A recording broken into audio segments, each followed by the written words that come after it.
আসসালামু আলাইকুম। যাদের টাকা ছিঁড়ে গেছে, ফেটে গেছে, ঠিক করার টিপসগুলো দেখে নিন। এই যে গাম নিয়ে চলে আসছি, আর কিছু ভালো ভালো মন্তব্য করি, চলেন। আসলে এই টাকাটার মূল্য আছে বিধায় তো আমি এই টাকাটা রিপেয়ার করতেছি নাকি।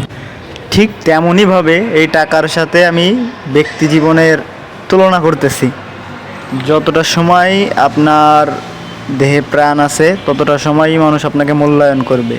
আর এই টাকাটা যদি একেবারেই অচল হয়ে যেত বা রিপেয়ারের উপযুক্ত না হতো, তাহলে কিন্তু আমি ঠিক করতাম না। ঠিক তেমনইভাবে আপনার ব্যক্তি জীবনে যতক্ষণ আপনার জীবন্ত আছেন, আপনার মূল্য আছে, ততক্ষণ আপনার কাছে মানুষের কাছে আপনি মূল্যায়ন পাবেন। আপনার অর্থবিত্ত আছে, অবস্থান ভালো আছে, ততক্ষণ মানুষ আপনাকে মূল্যায়ন করবে। যখন আপনার অবস্থানের অবনতি ঘটবে, তখন কিন্তু মানুষ আপনাকে মূল্যায়ন করবে না। ঠিক তেমনইভাবে এই টাকা যখন একেবারেই অচল হয়ে যাবে, মানুষ কিন্তু ছুঁড়ে ফেলে দেবে, আর পুনরায় ঠিক করার বা রিপেয়ার করার চেষ্টা করবে না। তারপরে এই ভিডিওটা কিন্তু মূলত 10 মিনিটের মতো ভিডিও ছিল। আমি স্পিডটা বাড়িয়ে দিয়েছি, 2x দিয়েছি, দেন 5 মিনিট হয়েছে। তাহলে আমি 10টা মিনিট খরচ করেছি এই 10টা টাকার একটা নোট আপনার পুনরায় যাতে চলে, মানুষ গ্রহণ করে, তার উপযুক্ত করবার জন্য। তাহলে আমাদের ব্যক্তি জীবনের কতটা মূল্য। আমি 10টা মিনিট ধৈর্য ধরে এটা ঠিকঠাক করলাম।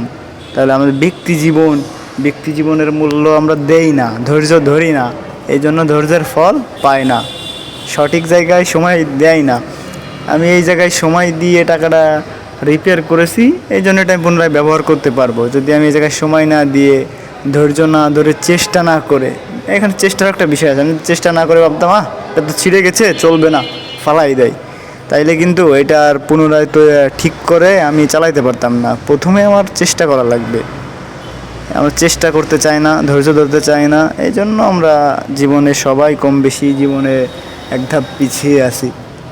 আসলে জীবনে এগোতে গেলে চেষ্টা, পরিশ্রম, তারপরে আপনার ধৈর্য, অনেক কিছুর দরকার আছে। আসলে মুখে বলাও যায়, তবে বাস্তবে করা খুব খুব টাফ বিষয় এবং কঠিন।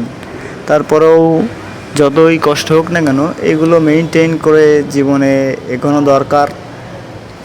আর এই যে ভিডিওটা মূলত করলাম, এই যে অনেক কথাগুলো বলছি, ভিডিও করতে মূলত আমি ভালোবাসি।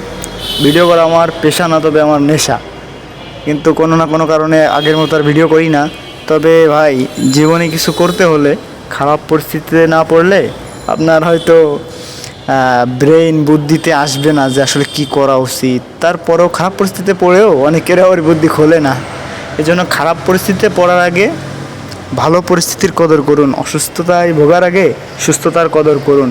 কিছু কিছু কথা আছে, কিছু কিছু কথার মানে আছে, এই মানেগুলো বুঝতে হবে। জীবনেরও মানে বুঝতে হবে, জীবনটা কেন, কোন দিকে আমার জীবনের সময়টা ব্যয় করা উচিত, ব্যয় করলে আমার কী লাভ হবে, লস হবে, মানে সব কিছু মিলিয়েই আর কি আপনার চিন্তাভাবনা করা উচিত।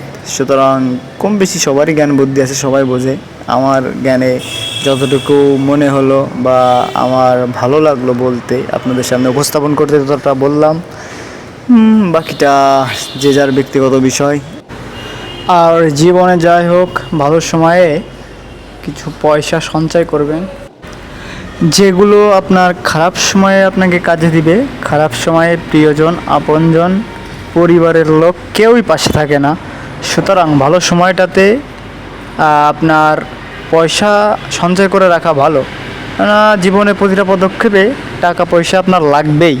আর খারাপ পদক্ষেপে এসে তখন আপনার পাশে যখন কেউ থাকবে না, তখন সঞ্চয়ের পয়সাগুলো কাজে লাগাতে পারবেন, সহজেই খারাপ সময়টা থেকে বেরিয়ে আসতে পারবেন।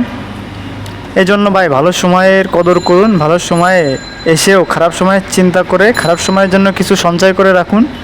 জীবনে কতটা লাভবান হবেন এবং উপকার পাবেন, এটা এই পরিস্থিতিতে আপনি না পড়লে উপলব্ধি করতে পারবেন না, অনুভব করতে পারবেন না। সুতরাং সুস্থ থাকুন, ভালো থাকুন। দেখা হচ্ছে নতুন কোনো ভিডিও নিয়ে। আসসালামু আলাইকুম।